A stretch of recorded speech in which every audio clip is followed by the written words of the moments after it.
Shalom. Welcome to Challenging Torah. Our challenge this week is to finish the book of Exodus. And this is the book that is the formation of the Jewish people. And the Jewish people formation in many ways begins with Moses staring into a bush that is not consumed, though it is burning with fire, and ends with fire on the top of the now constructed tabernacle, but the tabernacle is not consumed. And we say, on one of these only Moses sees the burning, and on the other, the entire Jewish people, now out of Egypt and formed as a people, can see God's presence in the fire. Between these two bookends is the story of the formation of the Jewish people. In essence, we have spent 4 chapters on a tabernacle because God has said, make me a mikdash, a holy space, and I will dwell within them. And so these amazingly complex and detailed and wordy portions of every detail of the forming of this amazing tabernacle is at the heart the story of fire. Of course, there's fire on Mount Sinai as the 10 Commandments are received. And Mount Sinai was all together in smoke because the Lord had descended upon it in fire, and smoke ascended as the smoke of a furnace, and the whole mountain trembled greatly. There is fire at the heart of the story of the giving of the 10 Commandments and God's command to make me your God, the one who has taken you out of the land of Egypt, and here are my 10 Commandments to be inscribed with the finger of God on a tablet. Fire. And then there are fiery instructions for that tabernacle, the tabernacle that will house these tablets in its ark. And God, as we've said before, tries to explain to Moses by drawing in 4 different colors of fire in the sky how to make the holy menorah. And it's a wonderful fire and light show. And Moses goes, great, I love it. I don't understand how to do it. I don't understand it. God tries again, even etches it in the palm of his hand with fire. I don't get it. And so Moses is clearly not the spatial architect, but Bezalel, who in the shadow of God, Bezalel, knows how to combine elements in fire. That's what he knows. We come to the place now in the middle of these 4, after the golden calf, where it has been fire that has made the golden calf. As Aaron has said to Moses, when Moses says, what did these people do to you that you did this? Whoever has any gold, he says, let them break it off. So they gave it to me. And, quote, I casted it into the fire, and out came this calf. The fire did it. That's Aaron's defense to Moses.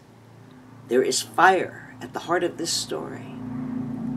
And now with the second set of instructions, these last 2, which are our week's portion, Vayakel v'pikudei, it begins with Moses gathering everyone together. Vayakel, Chol Edat Yisrael. Everybody gathers to hear these instructions. And the first thing that's said, no fire on Shabbat. Really. The words are, you are to make of the Sabbath a holy day, a day of rest to the Lord. Whoever does work shall be put to death. There is to be no fire. No fire. Why fire? As Aviva Zornberg says, the fire is actually the anti-Mishkan. We are told these are the works that you will not do, the work that is done with fire in building the Mishkan. Instead, we start Shabbat with fire, we end Shabbat with fire, but we take a pause. We have time to reflect. This is not people throwing gold at a golden calf to hold on to a physical representation of God. God says, no, make me a tabernacle, and I will dwell within it, within you, within them. V'shachanti b'tocham. And you are to do it by a fire in your heart. Bring me gifts that each one's heart shall move him to Rumah, that his heart be so moved by an internal fire, Adiv libo. And they bring and they bring and they bring with such enthusiasm and fire, but this time it's not for a calf, a physical object, but for a space where God can dwell, not for a representative idol. But there is a fire enthusiasm that is so great that Moses needs to say, enough, that's too much, don't bring it anymore. Too much fire. We hear fire engines in the background here. This is life in Malibu. We are endlessly conscious of fire in both its destructive and its constructive elements.